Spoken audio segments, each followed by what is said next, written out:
ये दिल लगी कि तेरे दिल को दिल लगी न लगे, ये दिल लगी कि तेरे दिल को दिल लगी न लगे। वफाओं की हमसे सबक तो नहीं है, वफाओं की हमसे सबक। Hello everyone, welcome to my channel. तो ये शाम का ब्लॉग है मेरा। मैं इसको शाम को ही बना रही हूँ क्योंकि मेरा सुबह का काम सारा निपट गया था और कल रात में मैंने गेहूँ धुला था, तो दोपहर तक ये अच्छे से सूख गए थे। तो मैंने सोचा चलो इसी वक्त इसको अच्छे से मैं साफ़ कर लेती हूँ। लेकिन मुझे नहीं मालूम था कि मेरे बच्चे मुझे गेहूं साफ़ नहीं करने देंगे। आप देख सकते हैं कि ये दोनों किस हालत में हैं और कितना मुझे परेशान कर रहे थे। इन्होंने मुझे गेहूं बनाने नहीं दिया। फिर मैंने इसको उठा करके ऐसे ही अंदर रख दिया था। मैंने सोचा जब ये सो जाएंगे तब मैं इसको साफ़ कर लूँगी, बना लूँगी। और यहाँ फिर गेहूँ साफ़ थोड़ा बहुत मैंने साफ़ किया, बाकी मैं यहाँ पे बर्तन धुलने के लिए बैठ गई थी। यहाँ भी ये मुझे दोनों बच्चे बहुत परेशान कर रहे थे। सोचा था कि जो है अच्छे से गेहूँ बना करके रख दूँगी, गेहूँ से मुझे फुर्सत मिल जाएगी। लेकिन जो सोचा वो हुआ नहीं। तो कभी कभी सोचा काम होता नहीं है और बच्चों की वजह से मैं गेहूँ नहीं बना पाई, मैंने ऐसे ही रख दिया था। लेकिन एक चीज़ की तसल्ली थी कि गेहूँ मेरे अच्छे से सूख गए थे। बाकी अब अगर बच्चे हैं पास में तो काम फैलाते हैं, काम समेटने तो देते नहीं हैं, तो हो जाएगा अब। लेकिन गेहूँ मेरे सूख गए हैं, बस यही बहुत बड़ी बात है। और बरसात के पहले पहले मैं गेहूँ धुल करके सुखा करके अच्छे से रख लेती हूँ ताकि बरसात में धुलने वाला कोई काम ना रहे, सिर्फ पिसाने का ही काम रहता है आटा। तो यहाँ पे बर्तन मेरे धुल गए थे और थोड़ा सा यहाँ पे गंदा हो गया था। बर्तन धुलने के बाद अक्सर हो जाता है, तो मैंने यहाँ पे भी साफ़ सुथरा सब कर दिया था। उसके बाद मैंने अच्छे से अपने हाथ पैर भी धुल लिए और यहाँ पे मैं आ गई हूँ किचन में। एक काम निपटता है तो दूसरा तैयार मिलता है। हम औरतों के लिए सबसे बड़ी दिक्कत तो यही रहती है कि बस एक काम ख़त्म करो तो दूसरा तैयार बैठा कि आओ मुझे भी निपटाओ। तो यहाँ पे आज मैं बनाने जा रही हूँ दही के बैगन। तो दही के बैगन की सब्ज़ी बनाने के लिए मैंने यहाँ पे बैगन को गोल गोल काट लिया है और इसी तरीके से मैं आलू को भी काट लूँगी। बैगन को मैंने पहले ही धुल करके रख दिया था सुबह में ही, क्योंकि मुझे मालूम था कि शाम को क्या बनाना है। तो बैगन को उसी टाइम धुलेंगे तो इसमें पानी रहता है, तो पहले ही मैंने सुबह में धुल करके रख दिया था फ्रिज में।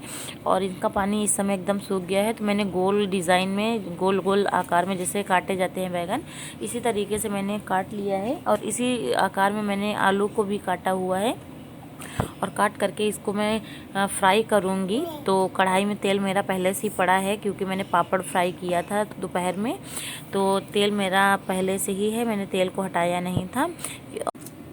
तो यहाँ पर मैं अभी बैगन को कर लूँगी फ्राई, इसके बाद मैं आलू को फ्राई कर लूँगी। एक बार ये वाली सब्ज़ी बना करके ट्राई ज़रूर कीजिएगा, बहुत ही अच्छी बनती है, बहुत ही टेस्टी बनती है। और मैंने जो पापड़ की सब्ज़ी बनाई थी वो भी बहुत टेस्टी बनी थी। अब मैंने बनाया है, खाया है, तो मुझे पता है।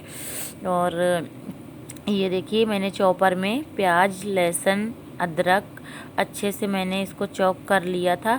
मैं मिक्सी का बहुत कम इस्तेमाल करती हूँ क्योंकि बार बार निकालना पड़ता है। मेरे किचन में इतनी जगह नहीं है कि मैं सब कुछ सेट कर दूँ, तो जैसे तैसे बस जुगाड़ से सारा काम चला लेती हूँ क्योंकि मुझे किचन फैला हुआ बिल्कुल पसंद नहीं है।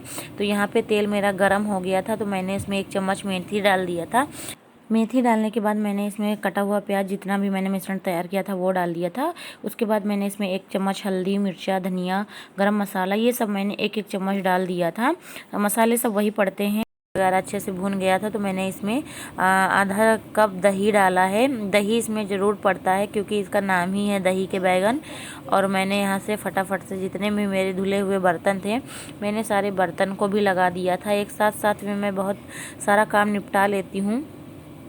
जैसे सब्जी बन तो अच्छा ही रहता है कि हम एक साथ में कई काम समेटते रहते हैं, इससे रहता है जल्दी काम भी हो जाता है। और ये देखिए सब्जी मेरी धीरे धीरे पक रही है। सब्जी पकी हुई है क्योंकि बैगन भी फ्राई है, आलू भी फ्राई हो करके मैंने डाला था। बस अच्छे से इसको थोड़ा सा खौलाना है। और सब्जी मेरी बन गई थी तो मैंने इसको दूसरी साइड में कर दिया था।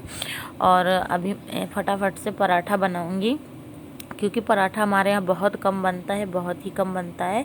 पूड़ी तो बन जाती लेकिन पराठा बहुत कम बनता है। पता नहीं मुझे पराठे से इतनी नफ़रत क्यों है कि अगर मुझे आप पूड़ियाँ बनाने के लिए कहेंगे तो मैं रोज़ डेली बना सकती हूँ, लेकिन पराठा मैं नहीं बनाती हूँ। मुझे पराठा बनाने में बहुत गुस्सा लगती है। पता नहीं ऐसा क्या है कि मैं पराठा बनाने से बहुत पीछे हटती हूँ। और ये देखिए मैं बना रही हूँ यहाँ पे पराठे। और इतना ज़्यादा अब गर्मी होने लगी है किचन में कि अब किचन में रहा नहीं जाता है। तो यहाँ पे मैं खाना बनाने के बाद सोच रही हूँ कि मैं नहाऊंगी, लेकिन रात में हमारे कमरे में एसी चलता है तो जिस वजह से बुखार भी आ सकता है।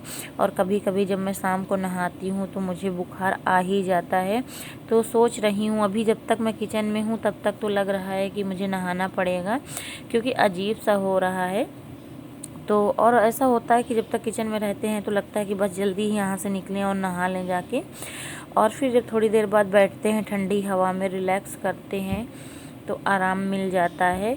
भी देखते हैं, जैसा होगा वैसा करूँगी। ये देखिए पराठा मेरा बन गया था, सब्जी भी बन गई थी, तो किचन को भी मैंने लगे हाथ क्लीन कर दिया था, क्योंकि जिसे छोड़ दो ना कि चलो मैं बाद में कर लेती हूँ तो फिर बाद में करने का मन नहीं होता है। और ख़ास करके जब खाना खाने के बाद तो बिल्कुल भी मन नहीं होता कि अब मैं कुछ करूँ।